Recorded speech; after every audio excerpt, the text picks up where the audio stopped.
이사야서 53장을 본문으로 성경의 정경화 세 번째 시간을 갖도록 하겠습니다. 하나님의 말씀을 다 같이 읽도록 하겠습니다. 시작. 그는 멸시를 받아 사람들에게 버림받았으며 강고를 많이 겪었으며 질고를 하는 자라. 마치 사람들이 그에게서 얼굴을 가리는 것 같이 멸시를 당하였고 우리도 그를 귀히 여기지 아니하였도다. 그는 실로 우리의 질고를 지고 우리의 슬픔을 당하였거늘 우리는 생각하기를 그는 징벌을 받아 하나님께 받으며 고난을 당한다 하였노라. 그가 찔림은 우리의 허물 때문이요 그가 상함은 우리의 죄악 때문이라.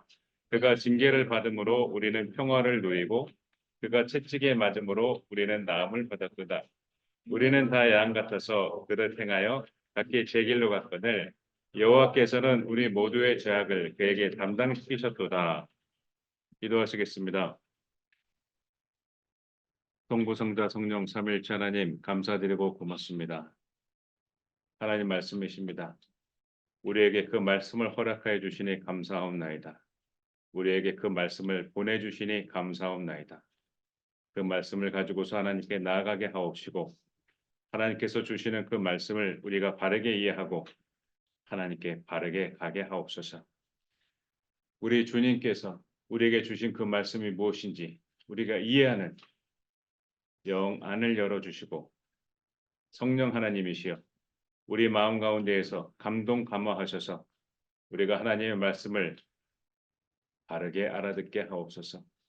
우리에게 말씀하여 주시는 예수 그리스도 이름으로 기도드렸습니다. 아멘.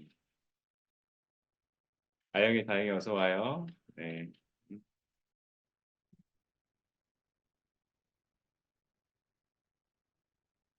지난 시간에 우리는 첫 번째 시간에 유대교와 기독교가 갈라진 이야기, 교회의 시작, 그리고 하나님의 말씀이 어떻게 보존이 그 전쟁 속에서 이어졌는지, 그리고 서로의 분쟁 가운데에서 유대인 크리스천과 유대교인들 가운데에서 논쟁 가운데서 쓰여진 게 요한복음이다. 두 번째 시간은 초대교 예배를 어떻게 드렸는지를 우리 보았고, 당시에 후 80년부터 태동된 이단들의 영주주의 이단들의 교리들을 살펴보았어요. 왜 잘못됐는지를 우리 보았죠. 곳곳에 있는 그 처치파더, 교부들이 대응하고 하나하나씩 반박하면서 이단들을 물리쳤죠. 그러면서 신학이 하나하나씩 세워지게 되었어요. 오늘은 정경 선택을 어떻게 했는가를 알 수가 있어요. 그리고 유대인들이 신약 성경을 인정하지 않고 아예 없어요. 말라기가 끝인데 구약 성경 가운데서도 이사야서 53장을 빼먹고 안 가르쳐요. 일부러 53장을 빼버려요. 아이들에게 가르치질 않아요. 이후에 구약 39권, 신약 27권, 총 66권의 정경이 공인됩니다. 신약 성경을 기록할 때 모든 사람들이 내가 이거 성경을 정경으로 만들 거야 하면서 기록하지 않았습니다. 내가 이거 나의 후손들에게 이 바이블을 만들어서 줄 거야 그렇게 메모하면서 한 것이 아니에요. 그리고 예수님께서는 지상 사역을 하실 때 그 말씀을 일일이 직접 기록하시지 않았어요. 그리고 초대교회 성도들도 예수님께서 승천하면서 눈앞에서 예수님이 올라가요. 승천해요. 그러면서 내가 다시 오리라 말씀하셨어요. 사람들은 자기 생에서 이해했어요. 내가 죽기 전에 오시겠지라고 이해했어요. 사람의 이해 범위에 그게 내가 알고 있는 범위만 이제 사람들이 쉽게 이해하는 경향이 있어요. 내가 죽기 전에 오시겠지. 안 오셨어요. 그분들이 돌아가실 때 뭐라고 유언했을까요? 야야, 예수님이 온다 그랬어. 나는 안타깝게도 못 봤어. 너 이때 올 거야 하면서 자식들에게 이렇게 유언하고 죽지 않았을까요? 그러나 예수님 안 오셨죠. 당시의 성도들은 종말이 곧 온다고 생각했어요. 예수님이 약속해 주셨고 직접 말씀해 주셨기 때문에. 고린도전서 16장 고린도전서 16장 22절에 보면 다 같이 읽을게요. 자, 시작. 만일 누구든지 주를 사랑하지 아니하면 저주를 받을지어다. 우리 주여 오시옵소서. 예수님이 오실 거라고, 곧 오실 거야, 이렇게 생각하고 있었어요. 그러면 예수님의 말씀은 어떻게 이어지게 되었을까요? 예수님의 말씀이 이어지는 거예요. 전승으로 예수님이 이런 일을 하셨어. 예수님이 이렇게 말씀하셨어. 쫙 얘기하는 거야. 이 당시에는 핸드폰이 없어요. 미디어가 없어요. 전기도 없어요. 그날 있었던 거를 쫙 말하는 게 발달이 돼 있어요. 그래서 지금처럼 소식이 퍼졌다고 해요. 야, 어제 다영이가 경기고에 갔대. 뭐 이런 식으로. 음. 현빈이가 그 등록 원서, 등록 등록하는 거 있어요. 그거 그 행정과에 내고 교복 마쳤대. 이런 이제 스토리들이 만나면은 쫙 얘기하는 거예요. 이 소식들이 쫙 퍼지는 거예요. 예수님의 말씀은 기록이 되었고 그리고 번역되어서 고정화되면서 이게 퍼지게 되었어요. 교회마다 쪽복음을 가지고 있는 거예요. 예수님이 이런 일이 있었어. 와, 이런 일이 있었어. 이렇게 말씀하셨어. 와.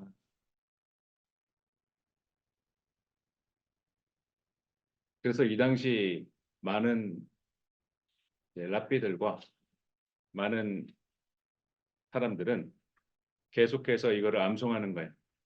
이렇게 이렇게 저렇게 암송했다. 저렇게 저렇게 암송했다. 상당한 시간에 암송을 한 박자 하는 거예요.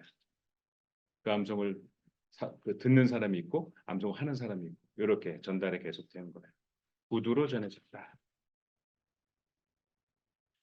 바울 사도의 그 편지는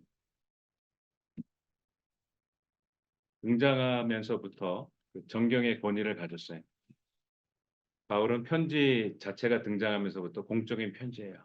와, 사람들이 다 두 손을 모으고, 야, 드디어 도착했어. 우리 바울 선생님의 편지가 도착했어 하면서 침을 꿀꺽하면서 그 편지를 내용을 들었죠. 그리고 바울 사도께서는 이 자신이 보내준 그 교회 보내준 편지들, 교회는 그 여러 가지 문제와 여러 가지 이슈들이 있었어요. 이것을 본인이 개척한 교회이기 때문에 그 소식을 딱 소식 전령과 편지 서신을 받았을 때, 이런 문제가 있어 하면서 이건 이렇게 해야 돼. 저건 저렇게 해야 돼 하면서 편지를 보냈거든요. 이거를 읽으라라고 말했어요.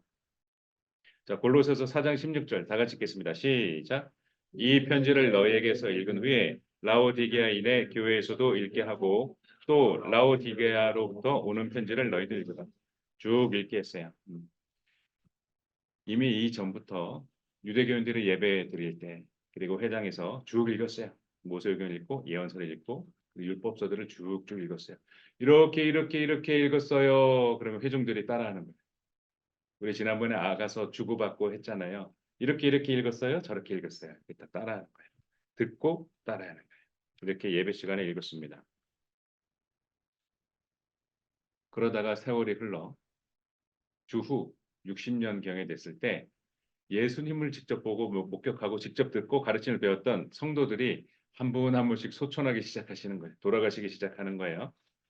그러면서 야야 이거 이러다가 다 돌아가시면 안 되는데 어르신 찾아가서 말씀 좀 해주세요 하면서 어르신 찾아가서 예수님에 대해서 말씀 좀 해주세요. 그거 하면서 그, 그렇게 하면서 이제 예수님의 말씀 그리고 사도들의 가르침을 보존하려고 하는 게 주후 60년 정도부터 시작됐어요. 바울의 편지가 다 남아있지 않아요. 없어진 것도 있어요. 고린도전서 5장 9절에서 말하는 그 편지 내용은 현재 발견되지 않았어요. 그렇다면 많은 고문서들이 있어요. 저자들은 이미 없어요. 그걸 어떻게 기준 삼을 거야? 정체불명의 고문서들. 좀 더 세게 만지면 바스러지는 것 같은 이 문서들을 어떻게 할 거야? 파피루스에 쓰여지고 양피 가죽에 써진. 먼저 교회 공동체에서 이게 읽혀졌느냐, 이게 인정이 됐느냐, 예배 드릴 때 사람들에게 공문화되어서 공공연히 읽혀졌느냐로 기준 삼았어요.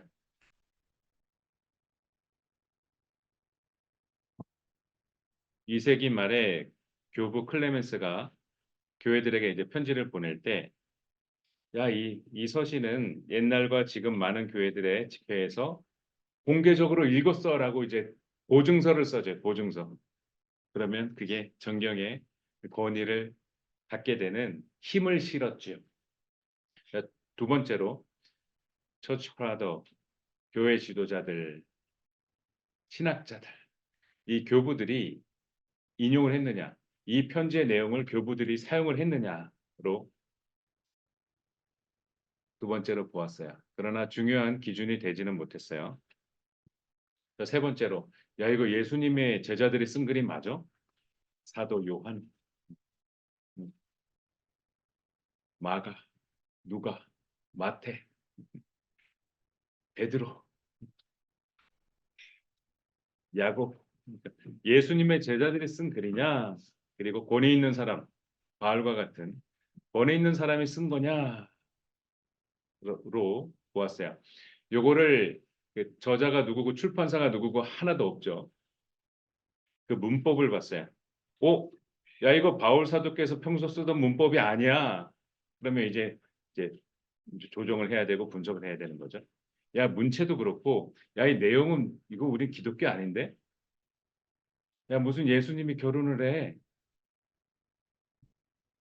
뭐 이런 거. 이런 그 위경들이 있어요. 별의별 내용들이 있습니다.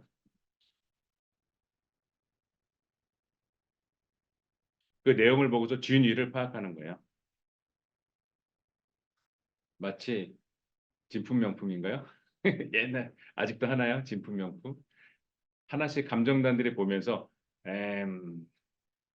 500년째 내려오는 그릇이 아니고 하면서 뭐 최근에 있었던 몇십 년 전에 있었던 그런 그릇입니다. 이러면서 왜냐하면 하면서 이건 많이 있는 거예요 하면서 그 진위를 가려내죠. 그런데 아무 볼품도 없는 것을 이건 획기적인 발견입니다. 이렇게 진위를 가려내죠.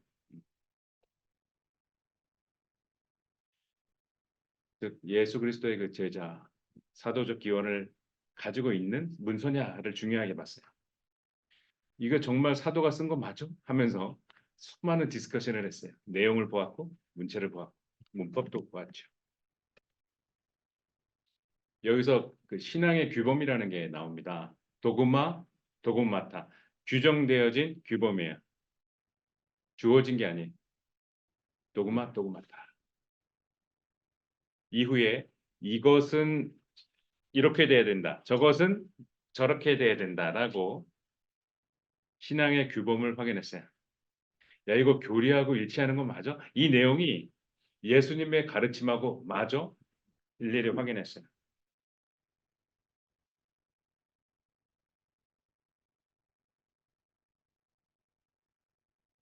교부 유세비우스는 위조된 작품, 이게 너무나 세월이 오래 지났고 누가 쓴지도 지금 모르는 문서들이에요. 전부 눈앞에 있는 것들이. 근데 자신이 마태래, 자신이 바울이래. 이렇게 쓴 글이, 그런 글이 있어요. 알 수 없는 글. 행운의 편지 같은 이 편지를 읽는 순간 이러면서 정체를 알 수 없는, 분별이 안 되는 문서들. 요구 유세비우스는 사도들의 문체와 다르다. 이거는 위작이다. 그리고 내용을 읽어보니 이거는 기독교 교리하고 달라. 예수님의 가르침이 아니야. 이건 리젝. 이렇게 분별해냈죠. 실제로 지도자가 지정을 했다가 야 이거 맞아 했다가 내용을 보고 다시 취소한 일이 생겼어요. 주후 200년 말에 안디옥 교회 감독 세파리온 감독이 베드로 복음이라는 그런 고문서가 있었대요. 이건 정경이 맞아. 기독교 공동체에 사용하면 돼라고 인정을 했다가 그 책을 다 읽어본 다음에 그 승인을 취소했어요. 야, 이 베드로 선생님 게 아니네. 반가웠다가 읽어보니까 아니야. 이렇게.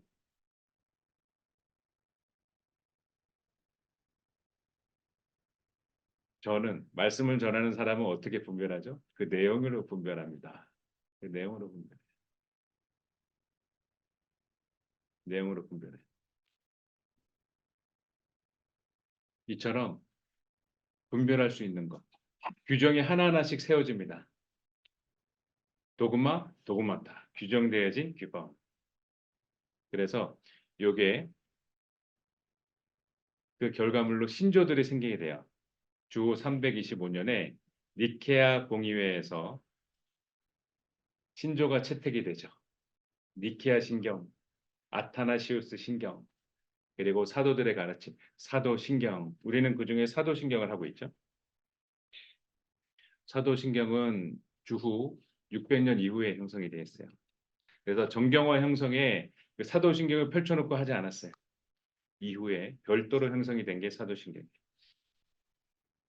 말씀이 살아있는 것 같지 않으세요, 여러분? 말씀이 막 살아있는 것 같지 않아요? 성경은 1600년 동안 기록이 되었고 각자의 나라에서 각자의 위치에서 서로 다른 사람이 썼어요. 근데 그 내용이 일치해. 하나님의 구원의 기회, 예수 그리스도를 통한 그 구원 사역, 구속 사역, 이 내용이 일치해. 우리는 하나님께로 간다. 그 내용이 일치.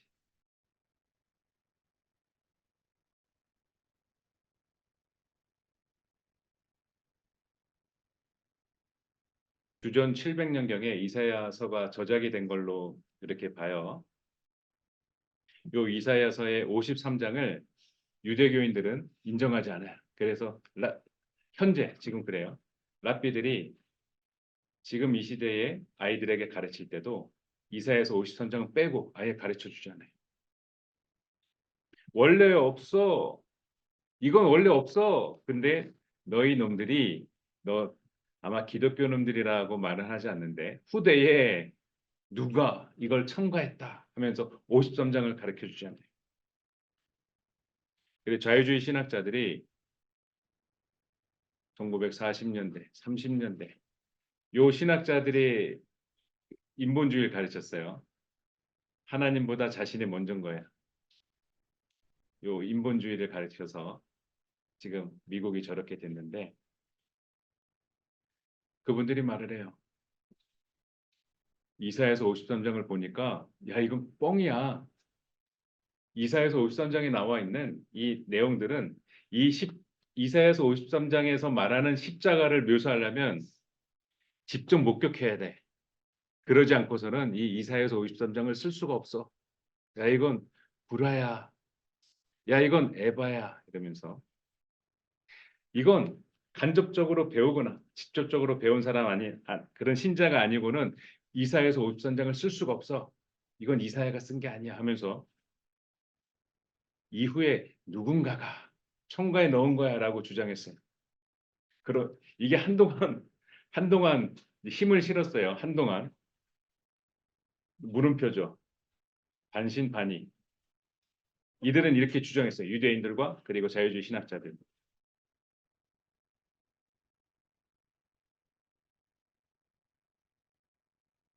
그런데 1947년도에 베두인의 양치고 염소치고 하는 목동이 이 쿰란 지역의 사해 위쪽에 있는데 이 지역에서 이 동굴에 성경을 발견했어요. 지금도 계속 발견하고 있어요. 12번이나 발견되었고 요때가 시작되었어요. 주전 700년에 작성된 그 이사야서가 요때 1947년도에 목동이 발견한 이사야서와 내용이 똑같아요. 내용이 똑같아. 요 동굴에서 발견됐죠. 요 위에 보면 동굴이 있잖아요. 여기 되게 건조해요. 그래서 보존이 잘 되었어요. SNF파들이 여기서 신앙 공동체를 이뤘어요. 자신들의 교리, 자신들의 그 생활 규범, 야, 우린 속세를 떠나야 돼. 자신들의 생활 규범 하면서 예배 드리고 할 때 하나님 말씀을 본 거예요. 그거를 항아리에 보존을 했거든요. 그게 그대로 보존이 잘 돼 있어요. 요 동굴이 이사야서가 나온 동굴이에요. 음, 여기서 발견했다고 합니다. 유대인들이 인정하지 않은 이사야서 53장. 자유주의자들이 야, 그건 개구라야 하면서 인정하지 않은 조작된 거야. 이사야서 53장. 오늘의 본문이죠. 한 번 다시 읽도록 하겠습니다. 감동이 다를 거예요. 다시 한번 읽겠습니다. 시작. 그는 멸시를 받아 사람들에게 버림받았으며 간고를 많이 겪었으며 질고를 아는 자라. 마치 사람들이 그에게서 얼굴을 가리는 것 같이 멸시를 당하였고 우리도 그를 귀히 여기지 아니하였도다. 그는 실로 우리의 질고를 지고 우리의 슬픔을 당하였거늘 우리는 생각하기를 그는 징벌을 받아 하나님께 맞으며 고난을 당한다 하였노라. 그가 찔림은 우리의 허물 때문이요 그가 상함은 우리의 죄악 때문이라. 그가 징계를 받음으로 우리는 평화를 누리고 그가 채찍에 맞음으로 우리는 나음을 받았도다. 우리는 다 양 같아서 그릇 행하며 작게 제 길로 갔거늘 여호와께서는 우리 모두의 죄악을 그에게 담당시키셨도다. 아멘. 이사야서 53장에는 예수 그리스도가 선명하게 드러나 있어요. 예수 그리스도의 십자가 사역이 선명하게 드러나 있어요. 그의 보혈이 흘러요, 흘러. 이걸 유대인들이 인정 안 하는 거야. 왜냐하면 예수는 메시아가 되면 안 되기 때문에 그들은 아직도 메시아를 기다리고 있어요. 이들은 예수님이 하늘을 날아다녔으면 인정했을 거예요. 예수님의 헤롯의 자식으로 왔으면 인정했을 거예요. 이들은 네, 그렇게 이해하시면 돼요. 그들은 힘없이 저렇게 죽어버리는 사람은 메시아가 아니라고 생각했어요. 자유주의자들은 이 내용이 너무나 선명해서 인정하지 않았어요. 이런 나쁜 짓을 자유주의자들이 하고 그 지금까지 계속 이어집니다, 여러분. 지금까지도 이렇게 가르치는 인간들이 있어요. 이렇게 악행을 합니다. 성경 66권은 사람들이 몇몇이 주도해서 정할 수도 없는 것이고 몇몇이 이건 틀렸어라고 해도 인정되지 않는 행위예요. 정경 66권은 900년의 시간이 걸려서 정경화됐어요. 이건 흔들 수가 없어요. 아무도 흔들 수가 없어요. 이렇게 해서 정경은 주후 90년 야브네 지역의 얌니아 종교회의 똑같은 말이에요. 히브리어와 헬라어예요. 야브네, 얌니아 그 종교회의에서 구약 39권의 정경이 확정됐고 그리고 신약은 주후 397년에 카르타고 공의회 여러 차례 회의가 시작됐는데 그중에 카르타고 공의회에서 신약 27권의 정경이 확정이 됐어요. 이렇게 해서 66권이 확정이 되었어요. 성경은 성령 하나님의 감동으로 기록이 됐어요. 이 외에 성경은 없어요. 자꾸 이게 성경이라는 사람들이 등장하고 이단들이 자신의 교주의 그 말이 성경이라고 막 주장하고 막 이렇거든요. 이 이외에 66권 이외의 성경은 없습니다. 하나님께서 우리에게 성경을 보내주셨고 성경을 통해 자신을 나타내셨어요. 여러분의 모든 문제가 성경 안에 있어요. 이 세상의 모든 근원과 기원이 어디에서 왔는가 성경에 다 있어요. 하나님이 보내주신 이 성경을 우리는 어떻게 받아들이고 있어요? 여러분들이 어릴 때부터 하나님의 말씀을 듣고 먹고 소화했죠. 하나님의 말씀을 여러분이 받아들이고 듣고 어떤 열매를 맺었어요? 하나님께서 여러분에게 말합니다. 그가 찔림은 우리의 허물 때문이요. 그가 상함은 우리의 죄악 때문이라. 기도하겠습니다. 우리에게 말씀을 주신 하나님 참으로 감사합나이다. 우리의 모든 죄악을 우리 주 예수 그리스도에게 담당시키니 참으로 황송하옵나이다. 우리를 위해서 하나님 말씀을 주셨으니 참으로 감사합나이다. 하나님께서 우리에게 주신 그 말씀을 더욱더 소중히 생각하고 소중히 듣고 소중히 말하고 하나님의 말씀을 우리의 행동으로 이룰 수 있도록 하옵소서. 우리를 구원하여 주시니 참으로 감사옵나이다. 하나님의 그 말씀으로 영원히 우리와 함께 하옵소서. 예수 그리스도의 이름으로 기도드렸습니다. 아멘.